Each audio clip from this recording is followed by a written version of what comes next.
The following program is sponsored by the Building Wisconsin Television Network.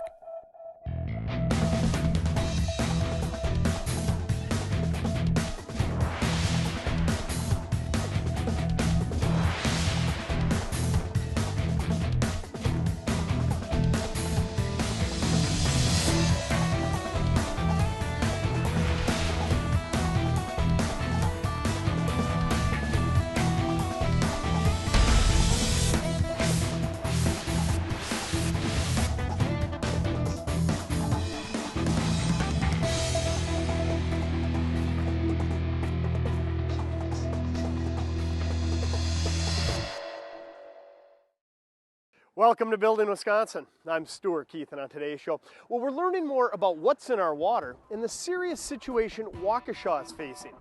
So let's get started with Steve Breitlow from Plumbers 75.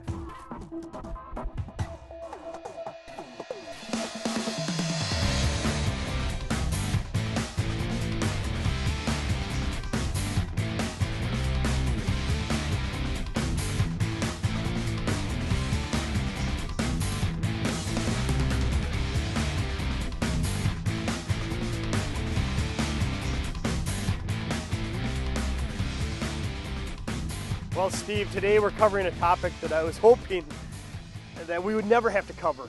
That is a community the size of Waukesha running out of sustainable water. No, it is a real concern. In fact, it's at a crisis level right now where we have a city the size of Waukesha in a state where we really have taken water for granted for a long time, and they're actually drawn down the aquifers so far that it's at a point where it's deemed unsustainable, and not only deemed unsustainable, it's pulling in more and more contaminants into the water system. And those are naturally occurring contaminants. It's not something that man has put down there. It's that, hey, this is what has happened because of the use of the water down there going through all the natural bedrock. That aquifer is like a sponge, and as you drain it and dry it, it starts pulling in some of the sediment and some of those unwanted contaminants into the water supply. So geologically speaking, as I understand it, there's two different aquifers here, a shallow aquifer and a deep water aquifer, and they're tapping into the deep water, and that's not sustainable? Correct. In southern Wisconsin, we have basically two aquifers, a shallow one, and then there's a hard layer of shale rock, and then there's a deep water aquifer down below that. And that aquifer runs all the way into Illinois and under Lake Michigan, so that water is being drawn in from all over, including a little bit from Lake Michigan's coming out of the bottom of the lake sideways in. And so as they drain that down, their only option is to move to the shallow well aquifers. But if you drain the shallow well aquifer, then you're going to start affecting wetlands and some natural recreational areas. And not only that, you're going to start impacting private wells who are in that shallow aquifer as well. So wells all around southern Wisconsin could be impacted by a major draw on that shallow aquifer from a big city like Waukesha. Sure, and you as a plumber would understand that situation better than anybody because you're on the front lines. You're really the ambassador to our water supply. And a lot of people might look at a glass of water and it looks clear, but there are a lot of different things in that water, aren't there? Almost all groundwater contains some kind of contaminants, whether it be calcium or magnesium, some chlorides. In this area now it's some radium coming into it. All those things can be treated. And I think what Waukesha's intent is to be responsible about it and treat it as a city and as an infrastructure to all of its citizens instead of trying to have each individual homeowner or business try to figure out how to treat that water for whatever contaminants may be getting pulled into it as they use the water. So I think it's very reasonable and responsible for the city to take on that and provide good, clean water to the citizens of the city of Waukesha. Okay, so to quickly recap, Waukesha, I think it's the 7th largest city in our state, running out of a sustainable source of fresh water. They can't go to the shallow aquifers because that might pass their problem on to everybody in southern Wisconsin because you damage the shallow water and all the wetlands and streets, rivers, creeks, lakes, everything around here. Right. So a logical solution would be to go a few miles over to Lake Michigan, one of the world's greatest freshwater resources. That to me is the perfect situation. As a plumber, it makes perfect sense to me. We have a very valuable resource in the Great Lakes, and to protect that is very important, but we also have a responsibility to provide that clean, safe drinking water to people. So it makes perfect sense to run a pipe out of the lake, treat it good enough to drink, then after it's been used in households and businesses, you put it back in the sewage treatment system, it gets treated again and returned environmentally safe back to the lake from which it came, and it's a circle of water just like every other system works in the world for water. Yep, definitely makes sense to me. Steve, I appreciate you coming on today's show, shedding some light and introducing the crisis that Waukesha is facing. Right now I want to catch up with the mayor of Waukesha, Shawn Reilly, to learn more about that Great Lakes Compact. It's been my pleasure, Stu.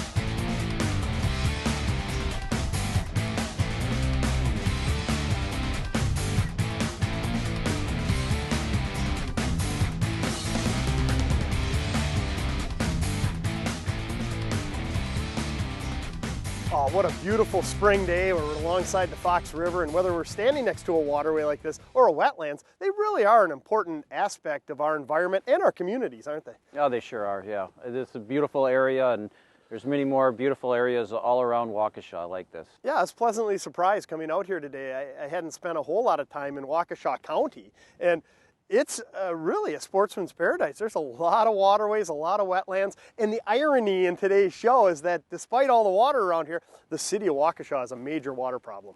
Yeah, we do. We have an aquifer that's severely declining, and we really don't have any options other than getting water from Lake Michigan. We've been working on that for more than 10 years. The DNR has been working on it for more than 5 years. We're now at the final stages of that marathon, is the way I think it. Okay. Well, that said, you know, and as I mentioned, Lake Michigan, all the Great Lakes, a huge, valuable natural resource, not only to us here in Wisconsin, but the whole upper Midwest and parts of Canada. There's this Great Lakes Compact that you alluded to. Let's get into that and learn a little bit more about what you're dealing with. Sure. The compact was adopted in 2008 by the 8 Great Lakes states, by the federal government, by the Canadian government, and the 2 Canadian provinces. It's a wonderful piece of legislation, and it also shows how states can get together and cooperate. The goal of the compact was to protect the Great Lakes. It pretty much puts a boundary around the Great Lakes, and the boundary is all the counties that have at least part of their county in the Great Lakes Basin. Waukesha County is one of those counties that's partially within the basin and partially without. If you're totally within the Great Lakes Basin, you can obtain water from the Great Lakes without going through really too much of a process. For those places that aren't within the Great Lakes Basin, but within a county that is partially within the Great Lakes Basin, like Waukesha, then what has to happen is if we obtain water from the Great Lakes and get approval from all the governors, the water has to be returned to the Great Lakes. Use it, treat it, return it. That makes sense. Now that said, it's not as easy as what you just said. I mean, just a matter of filling out an application. There's a lot of science that goes into it. Our application is 3,000 pages long to give you a good Holy indication of how much work has been done. Sure. And at this point, where we're at is the governors of the 8 Great Lakes states, also the 2 Canadian provinces, are looking at our application, and they need to make a decision as to whether we meet the terms of the compact. I'm confident that they'll find that we meet the terms of the compact because of all the work that's gone into it. It is based upon science. This isn't a political issue. This is a science-based issue. And I guess I also want to add that we set the bar extremely high. Anyone else who wants to apply after this is going to have to do just as much work and show just as much science-based evidence that there really isn't any other option other than using Great Lakes water. And at the end of the day, you're talking about a zero net loss to Lake Michigan here. Whatever you're taking in, you're returning that same amount through the Root River to Lake Michigan. So it's not like you're depleting a great natural resource. So if I'm a cynic, what happens if you were to do nothing at all, just leave everything as is? We have to take care of the problem. We have a water supply that just is not going to sustain us into the future. You take care of these type of problems now, you don't let them sit and become bigger problems for other people to take care of later on. Well, let's hope we can get this deal completed and that you're the leader for future requests through the Great Lakes Compact. Right now what I want to do is catch up with Dan from your Water Utilities Department to learn more about the science behind this entire process. Thanks for coming on. Thank you very much. It was a pleasure.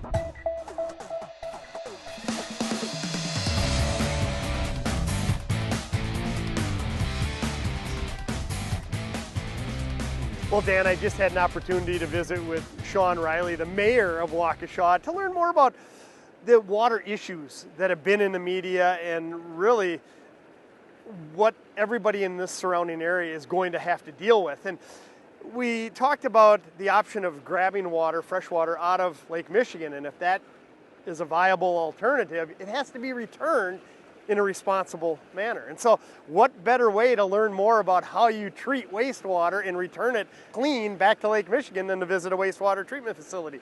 Now, as I understand it, you're the general manager of the Waukesha Water Utility, so I thought you'd be the perfect person to take us through. You're right. A lot of people do not understand what happens to wastewater.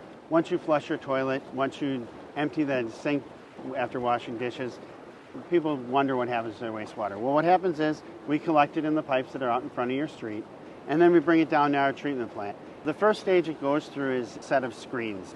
And what we'll do with that set of screens is remove any inorganic material. So sticks, wrappers, anything that gets down into the system that would not necessarily be able to be taken out naturally. Okay, so probably stuff like that would just end up in a landfill somewhere. Absolutely. So it gets onto those screens get cleared off, and that stuff gets trucked directly to a landfill. Okay. And then once we go through that process, then we're left with the water flow that's going through there, and we go into the primary clarifiers. And when you say primary clarifiers, that's what we're looking at here, these 4 basins over there? Right, there's 4 basins where the water comes in, and there's still some inorganic material that's left in it, like stones, dirt, debris like that, that'll settle out in these primary clarifiers. Must be a pretty good flow to allow those solids to stay within it until it gets there. On average, we treat about 10 million gallons a day here at the wastewater treatment facility. So when it goes in there, you can see there's this round arm that's going around, skimming off some of the oils maybe that are on the top. And like I said, the sand and the dirt particles are settling down to the bottom and being removed at the bottom. And then in the middle, what we're left with is organic material. So that organic material that you would normally have in the wastewater flow would then come to our secondary clarification right here. Okay, these clarifiers right here, these are pretty large. I mean, what's the capacity of one of these? Well, there's 1.6 million gallons in one of these clarifiers. And essentially what we're doing, and you'll see the water looks kind of dirty and kind of muddy, but that's actually not dirt or mud. It's the bugs that we put in there that is eating up all that organic material. Okay, so as I first glance at it, it looks like a giant, albeit dirty aquarium. What you're saying, that's not really dirt. That's just the bugs that are eating all the organic material? Those are actually bugs that we're cultivating and growing, and we're putting into contact with the wastewater stream. And those bugs then eat all that organic material that's in the wastewater stream, cleaning up the water. How awesome is that? Taking advantage of the beauty of Mother Nature to do our dirty work and clean our wastewater. Absolutely, and you see all these bubbles that are coming up. What we do is we pump air, because obviously that bacteria is going to need air to survive. So we're pumping air and making sure that there's enough oxygen for them to live, and they're actually chewing up and eating all that organic material that exists within the wastewater stream.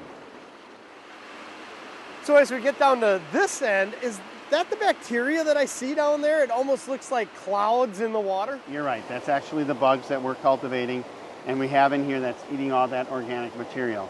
So you can see we're feeding the air, cultivating those bugs. Ultimately, it ends up here where it goes over the weir, flows through, and goes to the final clarifiers. Now we have the unique opportunity right here where we can see what one of these facilities looks like when it's empty. This is awesome. And that's got to be 30 feet deep. Well, these basins, as we said, holds about 1.5 million gallons of water. And normally they're not empty like this, but we're going through a massive upgrade here at the wastewater treatment plant. So what you see right here is the way we disperse air to the bacteria to make sure they're growing. Well, this makes sense to me because it's analogous to, say you're an ice fisherman like I am. You want to keep your minnows alive. Right. Well, you use a bait puck, and its micro bubbles are the key to being dispersed in the water so they can actually utilize it. I assume it's the same with the bacteria. It has to be a very specific size bubble in order for them to thrive. Exact concept. So we're taking that water, we're putting it through these plates to create those micro bubbles, and they can also disperse it over a large area, and we're pushing those bubbles up through the water so that that bacteria has the oxygen they need to live and to eat that organic material. So then, like I said, it goes over the weirs and it goes to these final clarifiers over here. But Now we say final clarifiers, and at normal wastewater treatment plants, that would be the end of the process. Once you settled all the bacteria out, water would go over the weirs and we'd discharge it back into the environment. But in Waukesha, we actually take a different approach here. We actually take it now to our coagulation basins. So we add chemicals here and we actually coagulate all those fine particles that are left after, and they create bigger clumps and they actually end up settling out. And then we put it through anthracite and sand filters to do that final polishing of wastewater before we disinfect it with ultraviolet disinfection, add oxygen to it, and then pump it back. Wow, I like to, if I'm hearing it correctly, hear that you're going above and beyond what most communities do, which ties in to environmental stewardship, responsibly managing Lake Michigan's water. When I talk to Shawn and we say you have to submit a 3,000-page proposal and you have to work amongst all the other states and provinces just to see if you're able to utilize one of our greatest natural resources, the water in Lake Michigan, they have to feel good about the end result. Wastewater treatment, Waukesha going above and beyond so that you can really discharge the purest of water possible from a facility like this. Without a doubt. Again, we're borrowing 1/1,000,000th of 1% of the volume of Great Lakes water, and we're going to return 100% because we don't want to have any impact on the Great Lakes. And because we're putting that water back, we want to make sure it's of the highest quality we can provide. So that's why Waukesha has always provided a high wastewater treatment, because we discharge the Fox River right now. Sure. We're going to discharge the Root River, which is pretty much the same size as the Fox River where we're discharging, and we want to make sure that there's minimal impact on that river and make sure that that environmental benefit exists for the fishery that's downstream and for the Great Lakes overall. Well, that's awesome. Makes me feel good knowing that you're going the extra mile. But I don't want to leave it there, because if I'm understanding this process entirely, there's still a lot of solids that are left over. What's going to happen to all those? Without a doubt. So we're growing a lot of bacteria here, and they're constantly multiplying. Some of it we recirculate to make sure that there's enough bacteria to take all that organic material out, and some of it gets then pulled out and pumped to that egg digester there that you see in the background. And in that egg digester, it's there cultivating, that bacteria slowly dies off, and methane gas is formed as a result of it. So we pull the methane gas off. When the upgrades are done here at the treatment facility, we'll utilize that methane gas for some of our processes here. But then ultimately we end up with some sludge material that you can take a shovel, throw it into a dump truck, and then we'll take it out to farm fields. Well, we'll be able to re-enrich the soils in the farm fields so that the farmers can utilize that better soil to grow crops for us. That is awesome. To me, that's the circle of life, where you take fresh water, we use it in our homes, in our communities.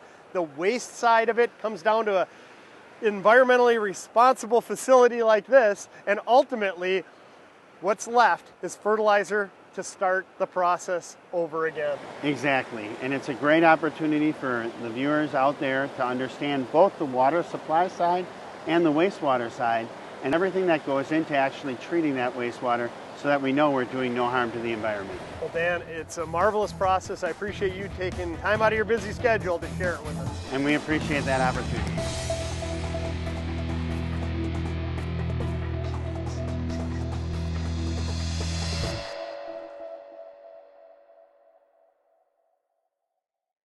Building Wisconsin is made possible by the members of Plumbers 75, proudly serving their contractors and helping build Wisconsin for over 100 years.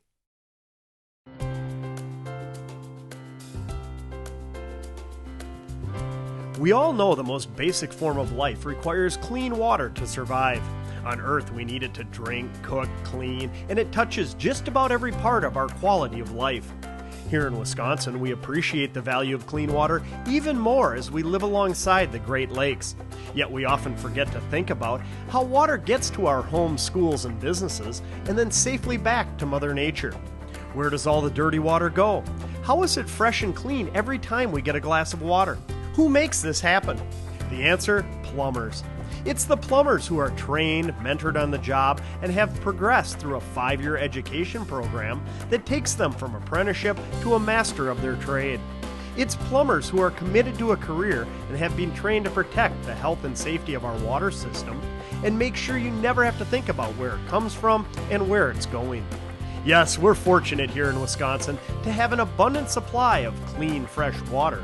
But even more fortunate to have a highly trained and committed workforce to keep and deliver it that way. Plumbers 75, supporting the plumbing trade in southeast Wisconsin for over 100 years.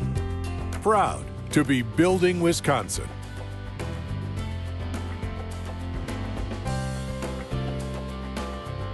For more information on Building Wisconsin, follow us on Facebook and Twitter, and be sure to watch additional episodes on YouTube or at our website, buildingwisconsintv.com.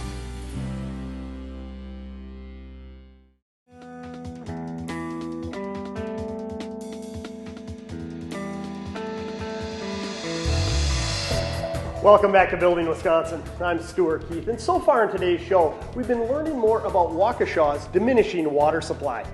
Now let's learn more about water quality and what exactly is in our water. We catch up with professional plumber Justin Castleman out at Plumbers 75.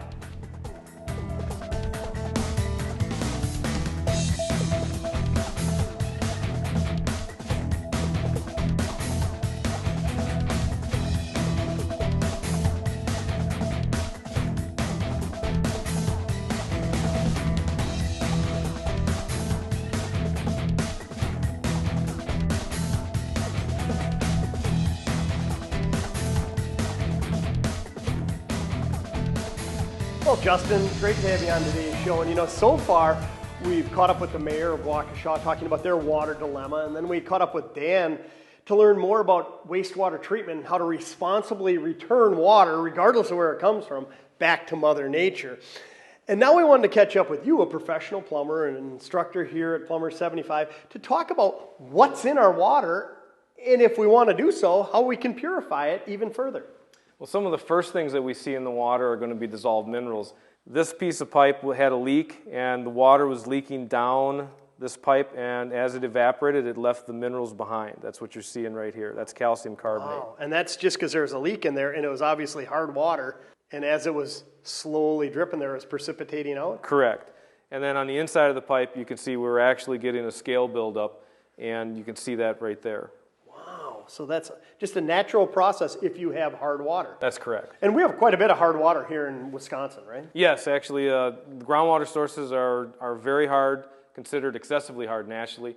Our lake water coming out of Lake Michigan, we're usually 7 to 10 grains of hardness. And again, when we're talking hard water, what exactly are the minerals that make it hard? The minerals are going to be the calcium, the magnesium, and the manganese that are dissolved. As the water flows down rivers and streams and flows through the aquifers, what it does is it dissolves those minerals, and they're in solution, and we may draw water out of a faucet and it look clean, but these things are actually dissolved in that water. Okay, here looks like a cutaway of a water heater. Yeah, and what happens is, as the temperatures change, the more mineral will precipitate out of solution and collect as a solid. So in a water heater, we're dealing with higher temperatures, and that's an example or a cutaway of an electric water heater. A gas water heater, you may hear popping and banging going on, and that's the mineral that's actually, it's literally exploding, and popping is what it's doing. This is an example of an electric heating element, an immersion element, and there's minerals built up on this. This element failed and actually started to warp. That's why it's curved, and this is what it should look like. This is a new element. Well, just looking at this, and in my opinion, seeing's believing. As a homeowner, I want to know what's in my water supply. So is it possible to test it? Should I contact a professional plumber, have them out? So at least I know, if for no other reason, know what I'm drinking, what I'm using for washing my clothes and bathing? Yes, actually we have a field test kit right here. This one is for hardness and iron. We actually will take this into the home, test the water to see what's in it for mineral content. And then once you determine what's actually in the water, then I take it you can offer some different options for homeowners if they want to improve the water quality? That's correct. Once we know what the content is, that'll guide us to the right treatment equipment for that customer. So if a homeowner has high hard water, what can they do to get rid of it or to soften it? Well, one of the best options is going to be a water softener for the whole house. This is going to be a point of entry system. And how the softener works, you can see here, this is clear for demonstration purposes. This has a resin bed in it. Those little resin beads have a sodium ion attached to them. And as water passes through the softener in real time, the hardness ion takes the place of the sodium ion, and that's how we soften water. Really, because again, we're talking about dissolved minerals in the water, and they're attracted to the resin itself, or at least the ions that are on there. And that's really, it's that simple of a process that softens water? That's correct. The process hasn't changed to soften water for decades and decades. Okay, so when I hear my softener running in the middle of the night, it's actually not softening anything. It's just recharging the resin bed? Correct. What you have here in this brine tank is going to be salt, and that salt water, that brine, is going to be drawn into this, and that's what cleanses it and recharges it so that it's ready the following morning to soften water in real time. Wow, that's cool. And I have a softener at home, and they work great. And a lot of people are, saying that you put salt in there, they don't realize that water doesn't flow through here. That's just simply a reservoir for the salt that's going to recharge the system. That's correct. Okay, now the benefit of this really is to protect the fixtures in your house. We see all the lime buildup and calcium buildup and the precipitate there. If you spend thousands and thousands of dollars on fixtures in a house, this is the best way to protect them. It's really the only way to protect those fixtures, and the piping as well. Well, we started today's show talking about the crisis with the water supply in Waukesha. And I got to ask you, as a professional plumber, does it concern you when you hear a community the size of Waukesha that they're running out of water? Their deep water aquifer has radium in it, a carcinogen. I mean, they simply are running out of options for fresh water, our most valuable natural resource. As a plumber, it does concern me. Some of the other options they looked at were the surrounding aquifers, the shallow aquifers. We already have customers in those areas, and those shallow aquifers, we're already dealing with other aesthetic problems. Iron is one of them, and iron, we need an entirely different set of treatment equipment to handle the iron. We also have odor problems that a customer would have to deal with. So as a plumber, I do feel that the quality of Lake Michigan water, the fact that it has less hardness in it, it doesn't have these other aesthetic problems, and that it's really a sustainable source is Waukesha's best option. Sure, I agree wholeheartedly, especially when you hear the term renewable resource.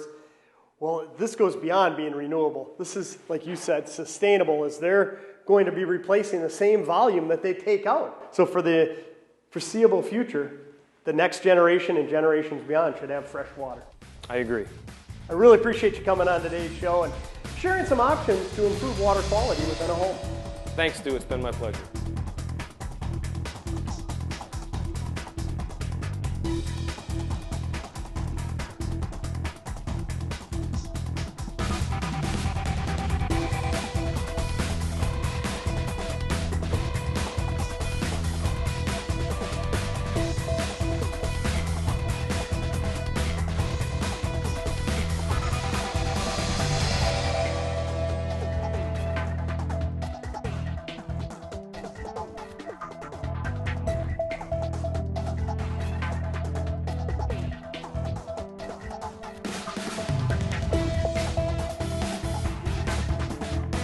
For more information on Building Wisconsin, follow us on Facebook and Twitter, and be sure to watch additional episodes on YouTube or at our website, buildingwiscontintv.com. The preceding program was sponsored by the Building Wisconsin Television Network.